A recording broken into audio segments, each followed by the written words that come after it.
خۆشەویستانی کورسات نیوز سڵاوتان لەبێت لەگەڵ هاوکارانم پانۆرامای ئەم شەوتان پێشکەشەکەین. شەوی ڕابردوو داعش لە چەند شوێنێکەوە لە سنووری کوڵەجۆ دزەی کرد و بەداخەوە بەهۆی ئەوەی کە ژمارەیەک پێشمەرگە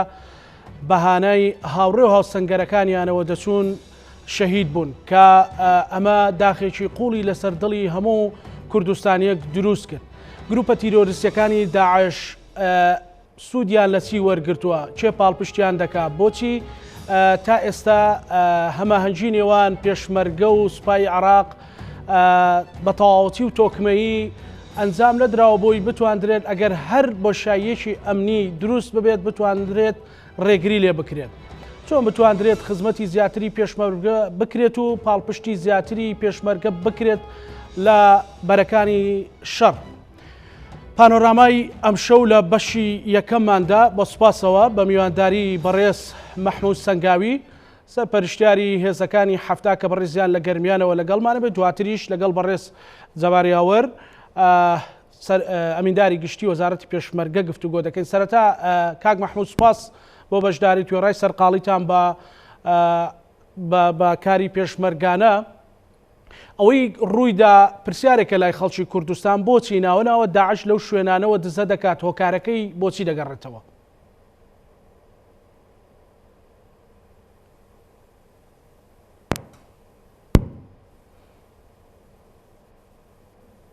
پەرچە و سەرخۆشی لە کەسوکاریانەکەین، ئومێدی چاکبوونەوە بۆ برینارەکان ئەخوازین. دیارە ئەم منتیقەیە هەر لە دوای ڕوخانی ڕژێمی بەعسەوە بووەتە جێگەی ئەلقاعیدە و ئەنساری سونە و ئەنساری ئیسلام و کۆنە بەعسیەکان و ئەوانە هەمیشە کێشە هەبووە لەو منتیقا، هەمیشە گروپی تۆریستیان دروست کردووە بۆ ئەوەی بتوانن ئەو جێگە تەعریبە لە دەستچوانەیان کە لە ئەنجامی ڕاپەڕینی خەڵکی کوردستان لە دەستیان چوو ئەو منتیقانە و ئەو دێهاتانەی کە عەرەبە هاوردەکان چوو بوونە سەر ئەرزەکانیان بیگێڕنەوە ژێر دەستی خۆیان. پەلاماری دێهات نشینیاندا، دێهات نشینیان کوشت، پەلاماری سوپای عێراقیاندا، پەلاماری هێزی پێشمەرگەیاندا. خۆتان ئەزانن دوای ئەو ساڵ لە شەڕی داعشە، داعش لە ناکاو بەشە لە عێراقی داگیر کرد و لەم ناوچەیەش لە دوای مووسڵەوە دەستی پێکرد و شاری جەلەولایان داگیر کرد. شەڕ بەردەوام لەو ناوچانە هەبووە و یەکەم شاریش لە عێراق کە ئازاد کرا شاری جەلەولا بوو بە هیمەتی هێزی پێشمەرگەی کوردستان و بەشێک لە ئەو قارەمانانەیش کە دوێنێ شەو شەهید کران. ئەم ناوچەیە بە حوکمی ئەوەی ناوچەیەکی سونەنشینە و لە سەردەمی حیزبی بەعسیشە مەرکەزی کۆمەڵێ فەرماندەی حیزبی بەعس بووە، هەر لە قاید فەیلەقەوە، لە قاید فێرقەوە، لە ئامر لیواوە، لە ئەفسەر و جێگیری ئەفسەر و ئەو پلەدارانە تەنیا لە شاری جەلەولا تقریباً 1200 کەسە بووە. ئەمانە لە دوای ڕوخانی ڕژێمی بەعس پەیوەندیان کردە ئەولایەنە تیرۆریستانەوە و بەردەوام شەڕیان لەو ناوچەیە کرد و شەڕیان بە خەڵک فرۆشت. وەلا ئەو کاتێشە کە ئێمە وەکو هێزی پێشمەرگەی کوردستان لەو ناوچەیە بووین، ئەوانە نەیانەتوانین لە ناوچەکە بمێننەوە. ئێمە ڕاوەدومانەنان بە دوایانە ئەگەڕین لە هەر جێگایەکە بواە پەلامارمانەدان و لە ناومانە بردن. ئێمە بە هێزی پێشمەرگەی کوردستان بۆ وادی سەلاب و حەدیدیە و بۆ سەر دەریاچەی حەمرین و هەتا قڵای تەلبرادان ئێمە ئەچوین ئەمە پشکنی و ئەگەر داعشێک لەو ناوە بواە یان ئەبێ ڕای کردایە یان ئەبێ بکوژرایە. بەڵام لە دوای پەلاماری سوپای عێراق و دەرکردنی ئێمە لەو ناوچەیە لە 16 ئۆکتۆبەر دیارە داعش خۆی ڕێکخستەوە لەو ناوچەیە و کۆمەڵێ شتەیە لەو ناوچەیە کە بۆ داعش باش بوو بۆ خۆڕێکخستنەوە. یەکەم ناوچەیەکی سونەنشینە و ئەو سونانە لە سەردەمی بەعسی زۆربەیان بەعسی بوون و کاربەدەستی حکوومەت بوون. دوای ئەوسان ناوچەیەکی دارستانە بۆ مؤهلە بۆ مانەوەی داعش لەو سنوورانە، بۆیە لە دوای ئەوەی ئێمە لەو ناوچانە دەرمان کرد و دوای 16 ئۆکتۆبەر کە سوپای عێراق هاتەوە ئەو ناوچەیە داعش لێ خۆی ڕێکخستەوە و داعشی چاکە لە سنوورەکانی سوپای عێراق و حشتی شعبیە داعش لە سنووری هێزی پێشمەرگە نییە دوێنێ شەو کە ئەوانە هاتوون و پەلاماری هێزەکەیان ئێمەیان داوە بەداخەوە 5 پێشمەرگەمان شەهید بووە لە سنووری سوپای عێراقەوە لە خەلاویەوە هاتوون و هاتوون بۆ لای قەرەتەپە و لە لای قەرەتەپەی شۆ بە ماتۆڕ ڕوانە هاتوونەتە و نزیکانە و لە نزیکی ئێمە لە نزیکی ڕەبیەکانی ئێمەدا بەزیون و هاتوون دابەش بوون دیارە ئەو بەپێی ئەو تەقانەی کە کراوە شوێنی گولەکان کە ئێمڕۆ ئێمە ئیستیطلاعمان کردەوە و بینیومانە لە 3 بۆ 4 قەناسی حراریان پێبووە هەوڵیان داوە بۆ ئەوەی حرەسەکان بکوژن و لە ئەنجامی ئەوەی حرەسەکانە کوژن و هێزەکان شپرزە بن و ئەوان بتوان دەستی زیاتر بۆشن بەڵام هێزەکە کە پارێزگاری لەو ڕێبەیە کردووە زوو جێگەکانی خۆیان گرتووە و ڕوبەڕووی تیرۆریستانی داعش بوونەتەوە دوو پێشمەرگە برینار بوون کە برینەکانیان قرس نەبووە بەڵام لە کاتێکا کە ئەو دوو پێشمەرگە برینار بوون و شەڕ لەسەر ئەو ڕێبیە بەردەوام بووە هەڤاڵەکانیان کە لە بارەگای لیوا بوون بە پەلە هەوڵیان داوە خۆیان بگەێنە ڕێبیەکە بۆ ئەوەی لە شەڕەکە هاوکاری هاوڕێکانیان بکەن بەداخەوە لەو کاتاکە چوونەتە ڕێبیەکە و گەڕاونەتەوە ئەبۆیەک بە یەکێ لە هەمەرەکانە تەخیوەتەوە و هەمەرەکەی سووتانوە و لە ئەنجامی ئەوە 5 پێشمەرگە شەهید بووە دیارە فەرماندەی لیوا داوای لێ کردوون کە نەچن بە جادان نەڕۆن هەمەرەکان بە جادان نەبەن لواد لە نزیک ڕێبیەکە ڕاوەستن و دیفاع بکەن لە ڕێبیەکە ئەگەر شەڕێ بوو بەڵام ئەو هەواڵانە لە ئەنجامی دڵسۆزیان بۆ هاوڕێکانیان کە لە شەڕان ڕەنگە ئەمرەکەی ئەمر لیوایان جێبەجێ نەکردووە و هەتا تووشی ئەو حادیسەیە بوون لە سنووری ئێمەوەکوتم داعش نییە داعش لە سنووری سوپای عێراق و حشتی شعبی هەیە و لەو سنوورەوە دێن جارجار پەلاماری ئێمەدەن هەر ئەوە نییە پەلامەری ئێمەیاندا بێ زۆرترین پەلامار بۆ سەر حشتی شعبی و بۆ سەر سوپای عێراقە و بۆ سەر دێهاتەکانیشە هەتاوە دەی ئومەلحەنتاوە چەندین جار پەلاماریان بدەن و خەڵکیان لێ شەهید بکەن داعش لەو حدوودا خۆی ڕێخستووەتەوە و پەلامارەکانی زیاد کردووە محمود ئەو تیرۆریستە داعشانە لە ناوچەکانی ژێردەسەڵاتی حەشد و سوپای عێراقە گوننشینی ئەو ناوچانن و دەستنیشان ناکرێن یان مۆڵگەی نهێنیان هەیە لە شوێنی حەشارگەی نهێنیان هەیە ینی چۆنی ئەمانە لە ژێر دەستی ئەوان ئەوە تقریبان ساڵێک زیاترە ئەم جم و جۆڵانەیان هەیە ئەم کارە تیرۆریستیانیان هەیە کاکە بارەگایان هەیە لە حەمرین جێگایان هەیە لە خەلاوی ئەو ناوە جێگایان هەیە مەلجەی گەوریان هەیە کون و تونێلیان هەیە لە حەمرین ناوچەیان بەدەستۆیە لەو ناوچەیاوە نییە کە ئەوانە هەروە بە ئاسانی لەو ناوچەیە و بچنە دێهاتەکان ئەمانە جێگایان هەیە و هێزیان هەیە و تەدریبیان هەیە و چەکیان پێ و هەموو شتیان هەیە بەڵێ باشە ئەمانە ینی خەڵکی ناوچەکەن یاخودۆکەوەی کە پێشووتر لە ناو تیرۆریستانی داعشا خەڵکی بیانی هەبوو ینی خەڵکی بیانی هەیە لە ناو ئەو تیرۆریستانەیە بەپێی زانیاریەکانی بەڕێستان من نەمزانیوە خەڵکی بیانی هەبوو بێ بەڵام ئەوەی دوێنێ شەو هاتوون مەسئولەکەیان کەسێکە خەڵکی و ناوچەیە و لە عەشیرەتی کەرەویە کاک محمود ئەوەی کە باسەکرێت زۆر باسی هەماهەنگی هێزی پێشمەرگە و سوپای عێراقیان حەش دەکرێت باشە ناکرێت مەسەلەن لە مداهەمەیەکدا لە چێوماڵکردنێکدا ئەو شوێنانەی کە بە ئاشکرا هەیە خۆی ئێستا سوپای عێراق خۆی تۆکمە کردوەوە خۆی گرتوەوە بتوانێت هەماهەنگی بکات لەگەڵ هێزی پێشمەرگە لەو شوێنانە مەسەلەن بە دەریان بنێن یاخود لە ناویان ببن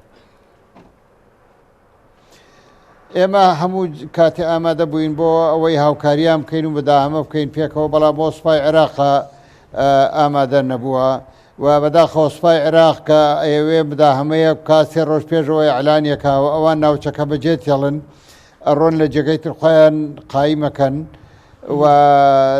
دوای ئەوەی کە مداهەمەکە تەواو بوو هەر ئەو ڕۆژە گەڕێنەوە جێگەکانی خۆیان بەڵێ ئەگەر پێشمەرگە توانێت چی بکات بۆ ئەوەی بتوانێت لەو مۆڵگانە دەریانکە مەسەلەن پێویستی بە مۆڵەتی سوپای عێراقی یاخود ئەو ناوچانە لە ژێردەسەڵاتی حەشد و سوپای عێراقیان ئەو ناوچانە لە ژێر دەسەڵاتی حشد و سوپای عێراقا لە ژێر دەسەڵاتی ئێمە نییە ئێمە ناتوانین لە ناوچەکانی سوپای عێراق و حشتی شعبی مداهمە بکەین ئەگەر لە ناوچەکانی ئێمە بێ ئێمە وعدە دەین بە 2 ڕۆژ لە ناویانە دەین. بەڵێ کاک مەحموود ینی مەسلەی هەماهەنگی لەگەڵ هاوپەیمانان مەسەلەن ئێوە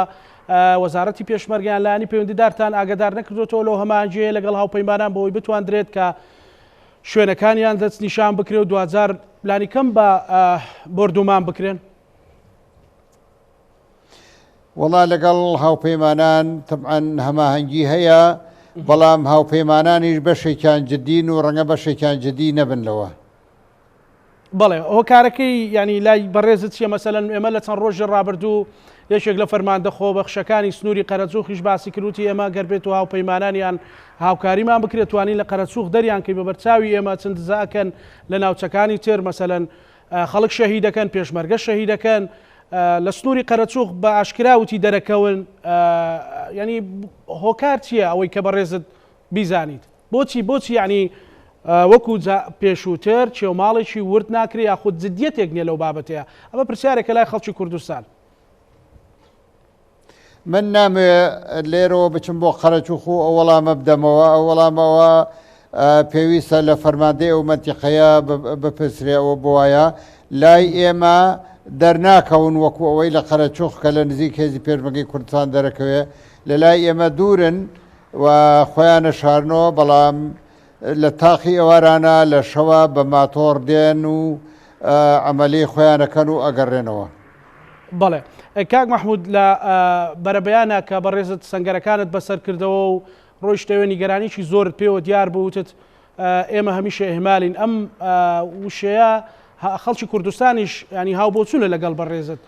ینی بەداخەوە ئێستا هەموو ماڵێک لە هەرێمی کوردستان هەموو کوردێکی دڵسۆز پرسەدارە بۆ شەهید بوونی ئەو پێشمەرگە قارەمانانە ئەو ئێهمالیە تاکەی لە چیەوە سەرچاوە دەگرێت؟ ئەو ئێهمالیەیەکێک لە ئەوانەی کە بە قسەی فەرماندەکەیان نەکردووە و دیارە لەبەر دڵسۆزیان بووە ئەوانە خۆخواانەخواسە هینێکیان نەبووە لە گویان لە فەرماندەکەیان نەگرتووە و کەوتێتی مەڕۆن بە هەمەر و بەوانە مەڕۆن لەبەر ئەبووە ئەگەر بڕۆن بە پیادە بڕۆن گویان لێ نەگرتووە ئەو یەکێ لە ئێهمالیەکانی. ئێهمالیەی دووەم چاک نەکردنی سەنگەرەکانمانە باش نەکردنی سەنگەرەکانمانە تاکو ئیسا ئێمە چەکەکانمان خراپ بوو ئیساکە چەکەکانمان باشە ئیسا چەک دراوەتە لیواکانی سەر بە وەزارەت بەڵام ئیهمالی لەوایە ئێمە تاکو ئیستاکە هاوکاری ئەو لیوانە نەکراوە بۆی سەنگەرەکانیان بەهێز بکەن وەکو پێویست بۆیە من ئەڵێم ئیهمالی لە خۆشمانەوە هەیە. بەڵێ کاک مەحموود کەواتە مەسەلەن بۆ ئەوەی کە هەماهەنگێکی تەواو هەبێت ینی کاتی ئەوە نەهاتووە کە بە جددی قسەیەک لەگەڵ حکوومەتی عراقی بکرێت ئێمە بەشداری نەو حکوومەتە گەرچی ئێستا کاربەڕێکەریش بێت بتواندرێت کە هەماهەنگەکە ورتر تۆکمەتر زیاتر بکرێت نەوەک ناوە ئەو زەربە کوشندانیان خۆ لە هێزی پێشمەرگەی کوردستان بدەن. وەتەزانی ئەوەتانی خەریکن لیوا دروستەکەن بۆ ئەوەی لەو مەنتیقەی بینی ئێمە و بینی سوپای عێراق لەو ناوچانە ئەو لیوانە جێگیر بێ و لیوانە بکەوێتە ڕاوەدوونانی داعش و لەو مەنتیقەیە نیان هێڵێ. ئێمە هەموو کاتی ئامادە بووین بۆ هاوکاری بۆ هەماهەنگی لەگەڵ سوپای عێراق بەڵام ئەوان ئامادە نەبوون. هەماهەنگیمان هەیە بەڵام هەماهەنگیەکە نەگەیەتە ئاستی ئەوەی کە پێکەوە مداهمە بکەین. ئەجینا هەماهەنگیمان هەیە معلومات دەبینمانە هەیە کە ئەگەر خەتەرێکە بێ ئەوان بە ئێمە ئاڵێن ئەگەر شتێک بێ ئێمە بزانین ئێمە بە ئەوان ئەڵین ئەوانە هەیە بەڵام نەگەیوەتە ئەو ئاستەی کە ئێمە پێکەوە بچینە هەموو ناوچەکان و ڕاوەدووی داعش بنین. بەڵێ کاک مەحموود ئەوەی کە زانیاریتان هەوێت کە مەسەلەن عشیرەتی کرێویت باس کرد کە لە سنووری جەلەولا و گوندەکانی دەوروبەریەتی کۆمەڵێک عشیرەتی تر هەیە کە پێشتر لەگەڵ ژێمی بەعز بوون ئەفسەر و پلەداریان هەیە ئێستا هیچ وڵاتێکی ئیقلیمیان داعمی مادی و لۆجستیان لە وڵاتی ئیقلیمیەوە بۆ دیاخود هەر لە ناوخۆ بەدەستی هێنن. من هیچ معلوماتێکم نییە لەوە بەڵام خۆتان زانی پێش ئەوەی هێزی پێشمەرگەی کوردستان و سوپای عێراق کامێرەی حەراری هەبێ ئەوان هەیان بووە وەختێکیش کە دەستیان بەسەر بەشە لە عێراقا گرت بوو باشترین نەوعی چەک و باشترین نەوعی دۆشکا و ئەو چەکانیان هەبووە خۆ و چەکانە بەگاڵتەوە پەیدا بێ دیارە ڕەنگە هاوکاری لەلایە گوەرگرن بەڵام من نازانم ئەو لایە کوێیە. بەڵێ باشترین کارێک کە بکرێت بۆ ئەوی ئەم کارە تیرۆریستیانە دووبارە نەبێتەوە بۆی ڕێگری لێ بکرێت بۆی مەسەلەن ئەم دزەکردانیان کۆتایی پێ بهێنرێت بێبێت چی بکرێت لە ئاستی سیاسی و لە ئاستی حکومڕانی و لە ئاستی پێشمەرگە. وڵا پێشمەرگە مەسەلەی سیاسی جیاوازە ئێمە باسی مەسایلی عسکەریەکەین پێویستە وەزارەتی پێشمەرگە کە ئەو کامیرە حراریانەی کە لە لای داعش هەیە ڕێژەیەکی باش بکڕن بۆی ئەمە بتوانین لە هەر ڕەبیەکە بەلای کەمەوە دوودانەدانین کە ئەوان کامیرەی حراریان پێ ئێمەش پێمانە بێ ئێمەی زەربە لەوانە دەین و ڕەبیە و جێگەکانمان قایم بکەین هێزی پێشمەرگەی کوردستان معاش و ئەوەی باش بێ بۆی بتوانێ بە باشی حراست و زۆرترین پێشمەرگەیش بخەینە دەوامەوە بۆی هەموو جێگەکان پڕکەینەوە. بەڵێ کاک مححمود کەواتە ئەگەر بێت سەر دووبارە پرسیاری هاوپەیمانان بکەمەوە ینی کاتی ئەوە نییە مەسەلەن هاوپەیمانانیش جدیتر لە سنووری بەتایبەتی ئەو سنووری گەرمیان و مەنتیقەی جەلەولا و دەشتی حەمرین و مادام پێگەیان هەیە لەوێ ئاگادار بکرێنەوە بتواندرێت کە لەوێ هەڵتە چێندرێن. کاکەجان خۆ عێراق وڵاتێکی بێهێز نییە عێراقیش تیارەی ڤانتۆمی ئەفرانزەی هەیە عێراقیش ئەنواع هەلیکۆپتەری ڕاوچی و نەوعی ئەنواع تیارەی هەیە ئیسەتڵائی هەیە ئەوەی هەیە بەڵام بەداخەوە وەکو پێویست ئەرکەکانیان جێبەجێ ناکەن. بەڵێ پەیامی بەڕێستان بۆ هێزی پێشمەرگە بۆ ئەفسەر و فەرماندەکان بۆ خەڵکی کوردستان کاک مححمود. ئێمە هێزی پێشمەرگەی کوردستان دڵنیایەکەینەوە کە لەگەڵیانین من بۆ خۆم وەکو فەرماندەیەک لەگەڵیانام لە سەنگەرەکانە لە هەموو جێگەکانە و پشتیوانیانە بین هەوڵە دەین ئەو چەکانەی کە لای دوژمن هەیە و لە ئێمەی ئەدەن ئەو چەکانە پێیاکەین و بەهێزیان بکەین و بەڵام ئەگەر پێمان وا بێ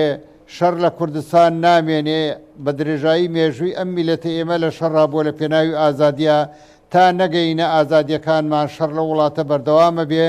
و کاروانی شەیدەکانیشمان هەمیشە لە ڕێگا بێ. بەڵێنی بەڕێستان وەک فەرماندەی یاخۆک سەرپەرشتیاری هێزەکانی هەفتا وەک فەرماندەیەکی دێرین و پێشمەرگەیەک بۆ خەڵکی کوردستان بۆ دانیشتوانی ناوچەی گەرمیان و ئەو ناوچانەی کە نزیکن لەو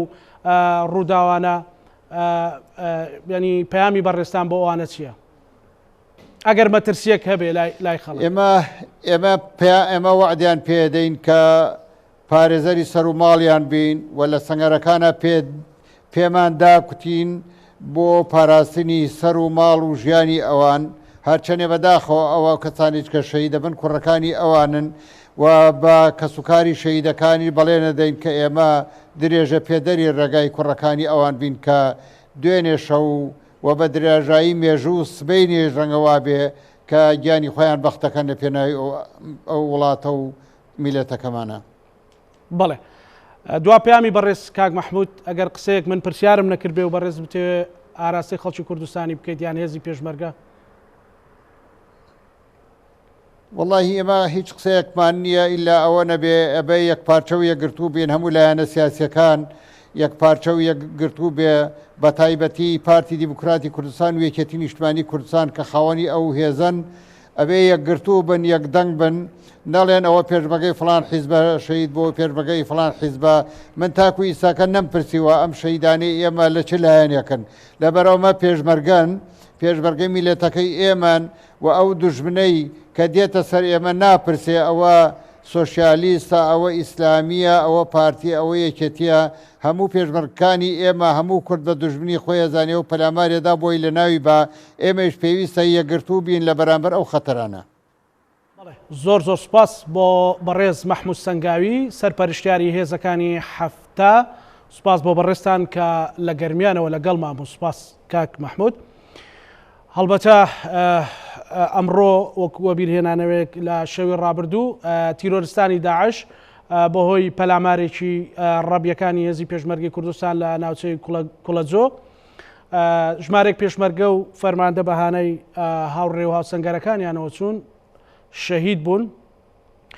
ئێمە بە ناوی دەستگای میدیایی کورسات پرسە و سەرخۆشی خۆمە ئاراستەی کەسوکاریان دەکەین و ئەوان کەسوکاری ئێمەن. لە بەشی دووەمی بەرنامەکە لەگەڵ بەڕێز فەریق جەباریاوەر ئەمینداری گشتی وەزارەتی پێشمەرگە گفتوگۆەکەی لەبارەی هەماهەنگەکان. بەڕێز فەریق جەباریاوەر ئەم کاتت باش، سپاس بۆ بەشداریت لە پانۆراما. ئەمەوێ پرسیاری ئەو بکەم هەماهەنگی لەگەڵ کاک محمود باسی هەماهەنگی هێزی پێشمەرگەی کوردستان و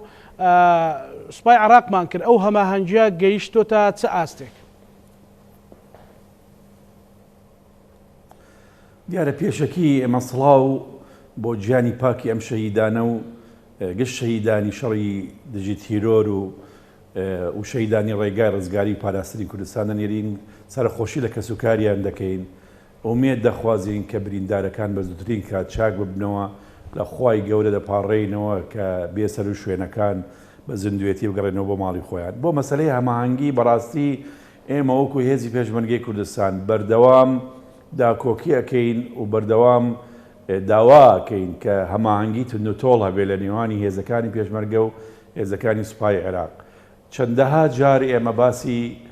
ئۆپەراسیۆنی هاوبەشمان کردووە، داوامان کردو لە کۆبوونەکانمان لەگەڵ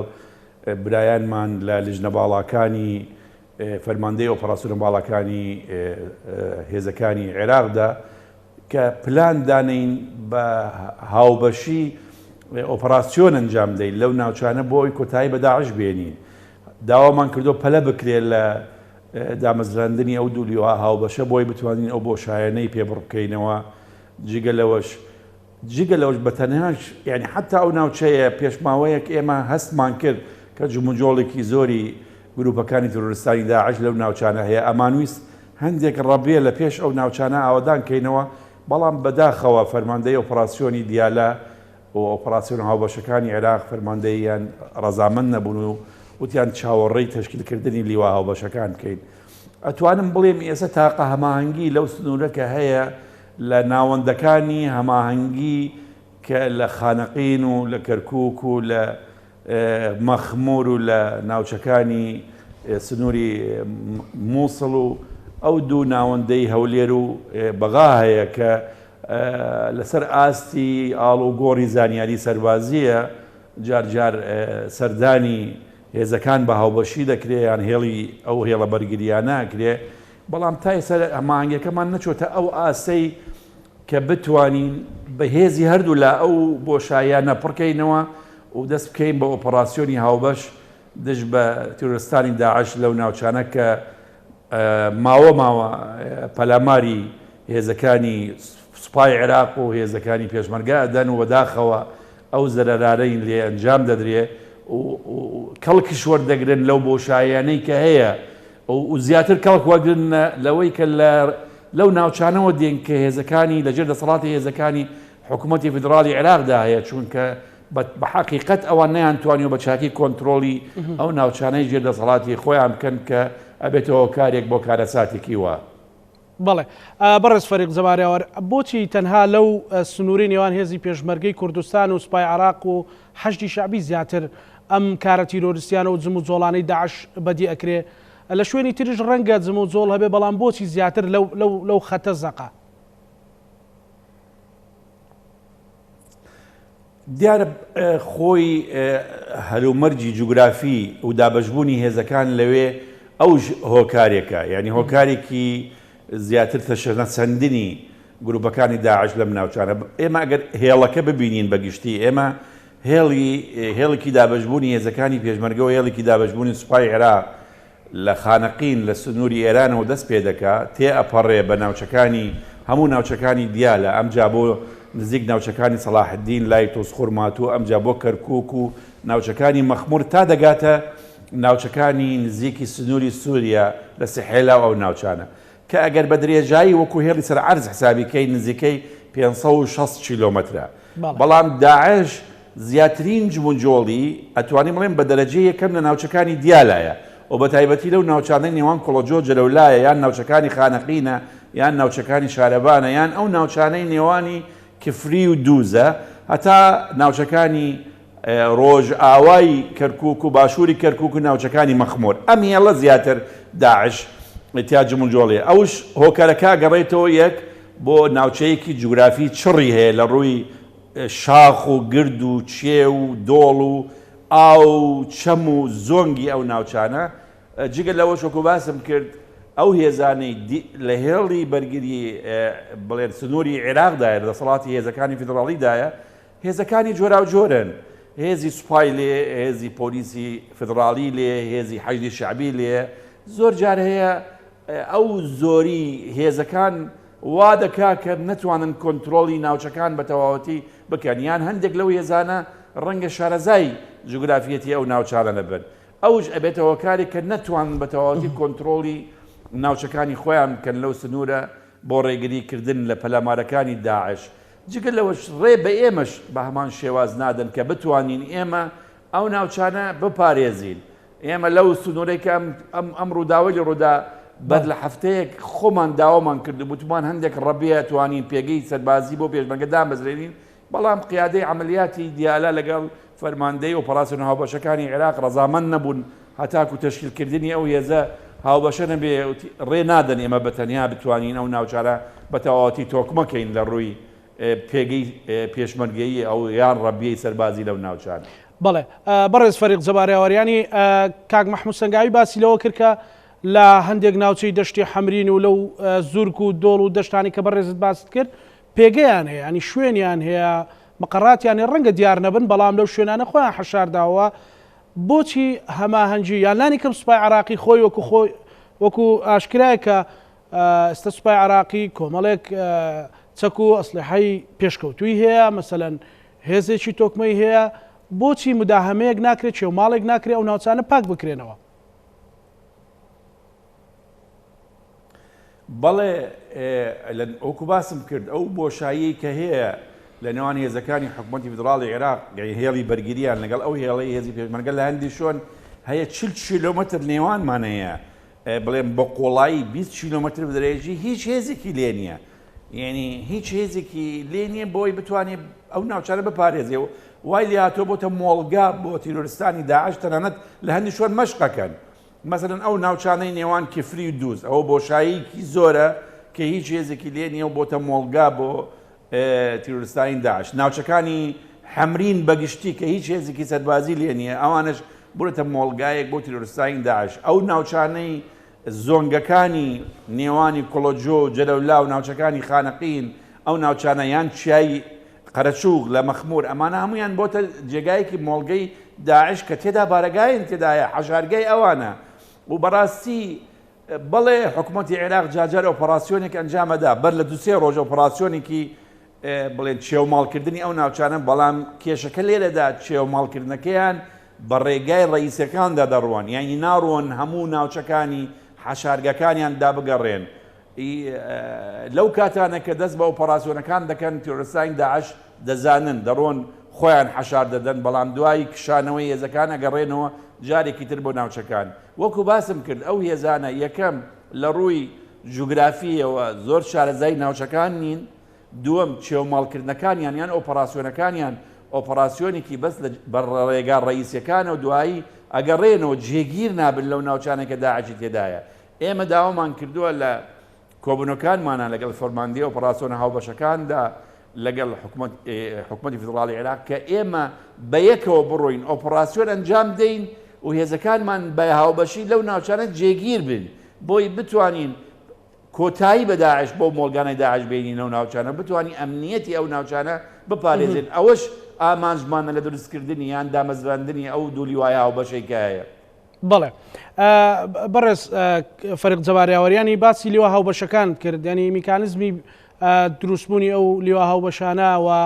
گەیشت بەچی و چۆنچۆنی لەو بۆشای ئەمنیە دابەش دەکرێن یانلانی کەم پێشەوە بۆ پرسیارە بکەم ینی بۆشایەکی ئەمنی معلوم هەیە بۆ ئێوەش و بۆ سوپای عراقیش کە بڵێن ئەوە تا لەو بۆشای ئەمنیەوە ئەو پەلامار و ئەو دزە و ئەو کارە تیرۆریستیان ئەنجام دەدرێت بەڵێ وەکو باسم کرد ینی لە پێشتر بوونی ئەو بۆشایانە نەبوونی هەماهەنگیەکی پتە و یعنی بەس ئەو هەماهەنگی کە ئێستا هەیە لە ڕێ ناوەندەکانی هەماهەنگی ئاڵوگۆڕی بڵێ زانیاری هەواڵگریە یان ئاسانکاری بۆ هاموشۆکردنی ڕتڵە عسکەریەکانە یان جار هەیە داواکراوە هەیە لە هەردوو لایەوە بۆی بدرێتەوە بەلایەن بۆ دادگاکان بەڵام وەکو ئۆپەراسیۆنی هاوبەش یان وەکو هێزی هاوبەش بۆ کۆنتترۆلکردنی ئەو ناوچانە نییە ینی ئێستا ئەوەی کە هەیە وەکوتم لەسەر عرض مەسلەی ئەو دوو لیوایی بڵێ هاوبەشەکە دامەزرێ دیارە میکانزمەکە ئەوەیە لیوایەکی هێزی پێشمەرگە بە فەرمانێک گواستراوەتەوە سەر میلاکی وەزارەتی بەرگری عێراق لە عێراقیش لیوایەکی دیاری کراوە ئەو دوو لیوایە تێکەڵ ئەکرێن و کە تێکەڵ ئەکرێن بڵێن نیوێ بێتە هەر لیوایەکیان نیوێ بێتە هێزی پێشمەرگە و نیوێ بێتە سوپای عێراق بەڵام سەر بە فەرماندەی ئۆپەراسیۆن هاوبەشەکانی عێراق دەبێ یعنی ئەو دوو لیوایە بە کاملی لە ڕووی هەموو پێویستیەکانیەوە لە ڕووی موچەوە لە ڕووی ئیدارەوە لە ڕووی عملیاتەوە ئێتر ئەبێتە بەشێکی هێزەکانی حکوومەتی فدراڵی عێراق و بە ڕێککەوتنێک لە نێوانی هەردوو لا چونکە هێزەتی بڵێن لژنەی هاوبەشی ئەفسەران هەیە ئەو ناوچانە دیاریەکرێ کە پێویستە ئەو هێزانە لێ جێگیر بکرێ و بە تایبەتی ئەو ناوچانن کە بۆشاین و جێگای جموجۆڵی تیرۆریستانی داعشن بۆ ئەوەی بتوان کۆتایی بە داعش بێن لەو ناوچانە بەڵام لە ڕاستیدا هێشتا بە دوو لیوایش ناتوانانی تۆ کۆنتترۆلی مەسافەیەکی 560 کیلۆمەتر بکەی کە لە نێوان دوو هێڵی دابەشبوونە و بۆشاییکی زۆری تایە بەڵام ئەمە وەکو هەنگاوێکی یەکەم ئێمە ئەم دوو لیوایە دامەزرێ ئومێ دەکەین لە مانگی دوانزەوە ئیتر ئەو لیوایانە بە تەواوەتی بشتە بنکەی مەشقی حکوومەتی هێزەکانی حکوومەتی فدراڵی عێراق و لە دوای مانگیەکەوە ئیتر بە تەواوەتی لەو ناوچانە جێگیر بن میکانیزمەکەیان هەنگاوەکانی دروستبوونی و دوو لیوایە بەدڵی ئێوەیە لە تەمۆحی ئێوەیە بەڵێ هەنگاوەکان بڵێ دەبواە خۆی زووتر دروست ببێ یعنی بە پێی بڕیارەکانی پێشترمان کە ئێمە یعنی لە سەرەتایی ساڵی 2021 ئێمە بڕیارمانداوە ئەو دوو لیوایە دامەزرێ بەڵام بەڕاستی بە هۆکاری ئەوەی فەرمانێکی ڕسمی لە حکوومەتی فدراڵی عێراق نەبوو لەلایەن فەرماندەی گشتی هێزە چەکدارەکان کە بە ڕێز سەرۆکی ئەنجومەنی وەزیرانی عێراقە ئەوە دواکەوت فەرمانەکان دووەمیان مەسلەی دابینکردنی بودجەی ئەو دوو لیوایە لەگەڵ موچەی هەموو منتەسیبەکانی لەگەڵ چەک و تەقەمەنی و پێویستەکان و ئامێرەکانی جەنگی ئەو دوو لیوایە دوای خست دەنە دەبواە ئەم دوو لیوایە لە مانگی حوتەوە ئێستا دامەزرابایە یعنی بەر لە هەڵبژاردننی یعنی پرۆسی هەڵبژاردن لە عێراقدا چکە یەکێک لە ئەرکەکانی لیواکانەوە بوو کە پاراستنی ئەو ناوچانە لە کاتی ئەنجامدانی پرۆسی هەڵبژاردننی پەرلەمانی عێراقدا بوو بەڵام بە هۆکاری ئەوەی ئەمانە دابین نەکران دواکەوت هەتاکو پێشمانگێک فەرمانە دیوانەکەی دەرچوو بڕیار دراکە بوجە و پێویستەکانی بۆ دابین بکرێ ئێستش لیواکەی لەلایەن هێزی پێشمەرگەوە لە بنکەکانی مەشقی وەزارەتی پێشمەرگە ئامادە حازرە چاوەڕێەکەین مانگی ئایندە ئینشاءڵڵا ئەو دوو لیوایی پێشمەرگە و لیوایی حکوومەتی فدراڵی عێراق بشنە بنکەکانی مەشقی عێراقەوە وردە ئیتر تێکەڵ بکرێن و دابش بکرێن بەسەر ئەو ناوچانە بەڵێ لە تەجهیزی هێزی پێشمەرگەی کوردستان هەرچەندە من نامێ بچمە وردەکارێکەوە بەڵام هەندێک پێداویستی سەربازی هەیە مەسەلەن توانراوە بە هاوبەشی یان بە پشتیوانی هێزەکانی هاوپەیمانان دابین بکرێن مەسەلەن کاک محمود سەنگاوی باسی لەوە کرد کە پێویستە بە دووربینی حەراریە مەسەلەن ئەوانە پێیانە مەسەلەن بۆچی داعش پێێتی پێشمەرگە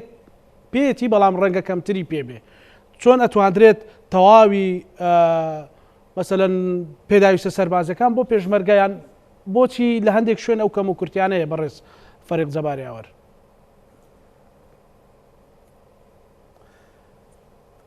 دابینکردنی پێویستیەکانی هێزەکانی پێشمەرگە دیارە ئێوە هەموو لایەک ئەزانی ئێمە کێشەیەکی گەورەمان لەگەڵ یەکێک لە کێشە گەورە هەڵپەسێراوەکانمان لەگەڵ حکوومەتی فدراڵی عێراق ئەوەیە یعنی لە ساڵەکانی 2007ەوە تاکوی ئێستا کە ئێمە گفتوگۆ ئەکەین و نەگەیشتونەتە ئەنجام ئەوەیە کە هێزی پێشمەرگەی کوردستان بە پێی بڕگەی پێنجی مادەی 121 دستوری دەوڵەتی عێراق پاسەوانی هەرێمی کوردستانە یعنی هێزێکی فەرمیە لە هێزەکانی عێراقا و ئەرزی هەرێمی کوردستان بەشێکە لە ئەرزی دەوڵەتی فدراڵی عێراق یعنی هێزی پێشمەرگە کارێکی سیادی ئەنجامەدا ئێمە هەوڵماندا کە بودجەی هەرێمی کوردستان لەسەر بودجەی سیادی بێ و بە هەمان شێوازی چۆن هێزەکانی عێراق سوپای عێراق تەجهیز دەکرێن لە ڕووی پێویستی چەک و تەقەمەنی ئەوەش هێزی پێشمەرگە لەلایەن عێراقەوە بودجەی بۆ دیاریکەی تەجهیز بکرێ بەڵام بەداخەوە ئەوە نەکرا ئەوەی کە ئێمە توانیمانە دەستمان کەوێ ئەو یارمەتیانەی کە جارجار لەلایەن ئەمریکاوە یان لەلایەن هاوپەیمانانەوە ئەدرێ بەهێزی پێشمەرگەی کوردستان کە بە حەقیقەت ئێمە بە تەنها ئەو تەجهیزکردنەی لەلایەن ئەوانەوە ناتوانین هەموو هێزەکانمان پۆشتە بکەین. یعنی دەبێ ئێمە بگەینە ئەنجامێک لەگەڵ حکوومەتی فدراڵی عێراق کە چۆن سوپای عێراق تەجهیز دەکرێ بە چەک و تەقەمەنی و پێویستی و موچە و بوجە و هەموو پێویستەکانی ئەوهاش هێزی پێشمەرگەی کوردستان تەجهیز بکرێت چونکە ئێمە بەشێکی ئەم دەوڵەتە فیدراڵیە ئەپارێزین یعنی لەبەرەوەیە. بەڵام وەکوتم هەندێک کەموکوڕی هەیە لە پێویستەکانی هێزی پێشمەرگە ئەوش بەر لە ماوەیەک داوامان لە کۆبوونەوەیەک لەگەڵ ڕێزدار سەرۆکی هەرێمی کوردستان باسی ئەو پێویستیانە کرا لە بەرەکانی یعنی لەو هێڵی بەرگریە بە سوپاسەوە ئەوان لژنەیەکی باڵایان دامەزران ڕۆشت ڕووپێوی هەموو ئەو ناوچانەی کرد لە ڕووی سەنگەرسازیەوە لە ڕووی ڕەبیەوە لە ڕووی پێویستی ڕێگاوبانەوە لە ڕووی پێویستی کامێرەی حراریەوە و بڕیار وایە لە لایەنی سەرۆکایەتی هەرێمی کوردستانەوە ئەو کەم و کوڕیانەی هێڵی بەرگری هەمووی بڵێن چاک بکرێتەوە و پێویستەکانیان بۆ دابین بکرێ و دوایی جێبەجێکردنەکەی لەلایەنی بڵێن تیمێکی هاوبەشی وەزارەتی پێشمەرگە و سەرۆکایەتی هەرێمی کوردستانەوە بێت. بەڵێ بەڕێز کاک جەباریانی ئەوەی کە پرسیارێکە مەسەڵەن ڕەنگە زیاتر مەبەستم ئەوەی کە ئێوە لە کۆبوونەوەکان لەگەڵ لیژنەی باڵای ئۆپەراسیۆنەکانی عێراق یاخود فەرماندەی باڵای ئۆپەراسیۆنەکانی عێراق یان متمانەیان بە هێزی پێشمەرگەنیان دەستەکە سیاسیە نایانەوێت پێشمەرگە بگەڕێتەوە ناوچە کوردستانیەکان چ هۆکارێکە کە ئاها ئیشەکان لە نێوان سوپای عێراق و پێشمەرگەیە بە خاوی بەڕێوەچێ یان هەماهەنگیەکە هەماهەنگێکی تۆکمەیی نییە لە ڕووی کردارە چیەوە پێتوانی ئەمە دەستێکی سیاسی لە پشت ئەم بابەتەوە بێ؟ بێگومان ئێنی ئێستەوەکو پێشتر باسم کرد ئێمە چەند کێشەیەکی هەڵپەسێراومان هەیە لەگەڵ حکوومەتی فیدراڵی عێراقدا ئەم کێشانە تا ئێستا چارەسەر نەبوون. مەسەڵەن کێشەی جێبەجێکردنی مادەی ١40 کێشەی بوجەی گشتی هەرێمی کوردستانە، کێشەی دەواازە سنوورەکانە، کێشەی بڵێن مەسەلەی چۆنێتی بەرهەمێنانی نەوت و فرۆشتنی نەوت و ئەوانەیە کێشەی هێزی پێشمەرگەی کوردستانە و پێویستی دابینکردنی بوجەی و پێویستیەکانیەتە. ئەمە تا ئێستا ئەمانە چارەسەر نەکراون. ئەو خاڵی کە پەیوەندی بە هێزی پێشمەرگەوە تا ئێستاش هەر چارەسەر نەکراوە. هۆکارەکەشی وەکو بەڕێزان ئاماژەتان پێکرد هۆکارەکەی ئەو ململانە سیاسیەی کە هەبووە لە نێوانی هەرێمی کوردستان لەگەڵ کابینەکانی پێشتری حکوومەتی فیدراڵی عێراق کە تاکو ئێستاش ڕاستە ڕەنگە لەم کابینەیە ئەو ململانەیە کەمتر بوو بێ، بەڵام هێشتا ئەو بابەتانەی کە هەڵپەسێراون ئەو کێشانەی کە هەڵپەسێراون چارەسەر نەکراون لە ناو ئەوانشدا مەسەلەی کێشەی پێشمەرگەیە. ئەمە بۆتەوە کارێک زۆر جار هەیە بۆ ئەوەیە بڵێن ئەو تیمە باڵایانش یعنی ئەو دوو لیژنە باڵایی کە لیژنەیەکیان لە وەزارەتی پێشمەرگەیە کە لیژنەی هەماهەنگی باڵای سەربازیە لەگەڵ ئەو لیژنەی هەماهەنگی باڵایە فەرماندی ئۆپراسیۆن هاوبەشەکان ڕاستە ئێمە لە کۆبنەوەکان هەندێک بابەت دیاریەکەین، بەڵام زۆر جار هەیە کە تیمەکەی بڵێن فەرماندەی ئۆپراسیۆنەکان ئەگەڕێتەوە جارێکتر بۆ بەغا ئەوەی کە لەسەری ڕێککەوتوین لەوێ جێبەجێ ناکرێت. یاین بەهۆی ئەو ململانی سیاسی کە هەیە لە عێراقدا لە نێوانی لایەنە سیاسیەکان و لە ضمنی ڕەنگە یەک کوتلەدا لە ناو عێراقیان لە نێوانی کوتلەکانە ئەبێتە ڕێگریەک لە جێبەجێکردنی ئەو هەموو خاڵی کە لەسەری ڕێگەکەوی. بەڵێ بەڕێز فەریق جەباریاوەر هاوپەیمانان هەماهەنگی ئێوە و وەزارەتی پێشمەرگە و هەرێمی کوردستان لەگەڵ هاوپەیمانان چییە لە ئێستا ئاوەکو پێشوو کە هاوکار و پاڵپشتی هێزی پێشمەرگەی کوردستان بوون ئەم هەماهەنگیە بە تۆکمەیی ماوەتەوە و ئەمێنێتەوە؟ بەڵێ ئێمە تەبعاً هەتاکو بڵێ هاوپەیمانەتی نێودەوڵەتی شەڕی دژی داعش مابێ ئێمە بەشێکین لەو هێزانەی کە شەڕی دژی تیرۆریستانی داعش دەکەین و هەماهەنگیمان بەردەوام دەبێت لەگەڵ هێزەکانی هاوپەیمانان. ڕەنگە ئەگەر بەراوردی ئێستا بکەین لەگەڵ کاتی گەرمەی شەڕەکانی داعش لە ساڵەکانی 2014 و 15 و 16 تا 17 ڕەنگە ئێستا بڵێن هاوکاریە سەربازەکانیان لە زۆربەی وڵاتانی هاوپەیمان دژی داعش کورت بۆتەوە لە لایەنی ئەمریکیەوە زیاتر ئەو هاوکاریانەی کە بۆ هێزی پێشمەرگە دێت ئەوە بەرنامەیەکی هاوکاریکردنی هەموو هێزەکانی عێراقا بە هێزەکانی پێشمەرگەوە کە لەلایەن ئەمریکاوە پێشکەش کراوە بە عێراق بەشێکی ئەو هاوکاریانە ئەدرێ بە هێزی پێشمەرگەی کوردستان بەڵام وەکو وڵاتانی تر یعنی وەکو وڵاتانی هاوپەیمانی تر وەکو بریتانیایە وەکو فڕەنسایە وەکو ئیتالیایە وەکو ئەڵمانیا هەندی پرۆژەیان هەیە لەگەڵ وەزارەتی پێشمەرگە مەسەلەن پرۆژەیەک لە بواری پزیشکی یان پرۆژەیەک لە بواری مەسەلەن لۆجستی یان پرۆژەی لە بواری بڵێن ڕیفۆرما لە هێزەکانی پێشمەرگە بەڵام هاوکاریان لە ڕووی چەک و تەقەمەنی پێویست وەکو کاتی شەڕا نییە چونکە لە کاتی شەڕا بۆ شەڕگەکان ئەوان ئەو پێویستیان پێشکەش بە هێزەکانی پێشمەرگە کرد ئێستا وەکو باسم کرد زیاترین هاوکاری کە دێ لە ضمنی ئەو بەرنامەی کە ئەمریکایە هەم بۆ هەموو هێزەکانی عێراقی ئێمەش بەرمانەکەی و بەردەوام ئەو هەماهەنگێ دێت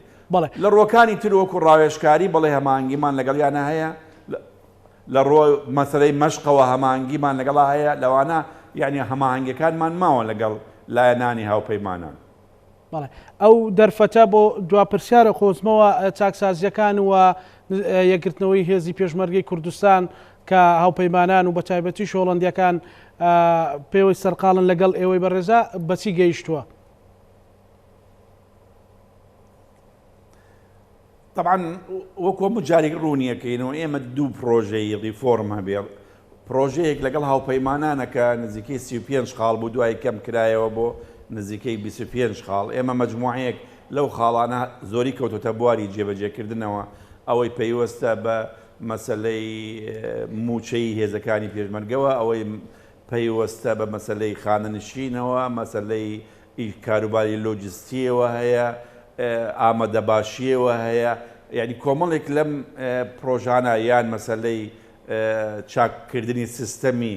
اتصاڵاتی هێزەکانی پێشمەرگەوە هەیە زۆری لەم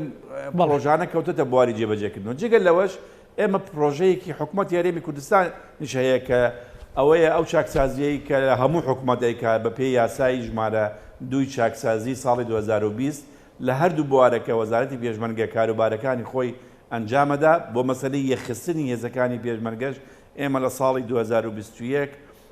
حقیقەت توانیمانە 4 لیوای تر لە هێزەکانی 1970 کە لیواکانی 15 و 17 و 18 و 19 بەخێنەوە سەر وەزارەتی پێشمەرگە جگەل لەوەی هەردوو هێزی پشتیوانی 1 و 2 کە هێزی چەکی قورسن ئەوانەش خراوەتە سەر وەزارەتی پێشمەرگە بوونەتە بەشێک لە هێزەکانی وەزارەتی پێشمەرگە ئەگەر بە کۆ حسابی ئەم هێزانە بکەین کە 4 لیواکە نزیکەی 8,000 پێشمەرگەیە لەگەڵ هەردوو بڵێن هێزی پشتیوانی نزیکەی 11,000 پێشمەرگەیە نزیکەی زیاتر لە 20,000 پێشمەرگەی تر دێتەوە سەر میلاکی وەزارەتی پێشمەرگە. بەڵێ زۆر سپاس بۆ بەڕێز فەریق جەباریاوەر ئەمینداری گشتی وەزارەتی پێشمەرگەی حکوومەت یاریێمی کوردستان سوپاس بۆ بەڕێستان کە لەولێرەوە لەگەڵ مامون. بینەرانی خۆشەویست لەگەڵ هەرێک لە بەڕێزان مەحموود سەنگاوی سەرپەرشتیاری هێزەکانی هەفتای هەرێمی کوردستان و لەگەڵ بەڕێز جەباریاوەر ئەمینداری گشتی وەزارەتی پێشمەرگەی کوردستان پانۆرامای ئەپشۆمان پێشکەشکردن بە هیوای ساغ و سەلامەتی بۆ هەموو برا پێشمەرگەکانمان لە بەرەکانی پێشەوە بە هیوای سەلامەتی خواتان لەگەڵ.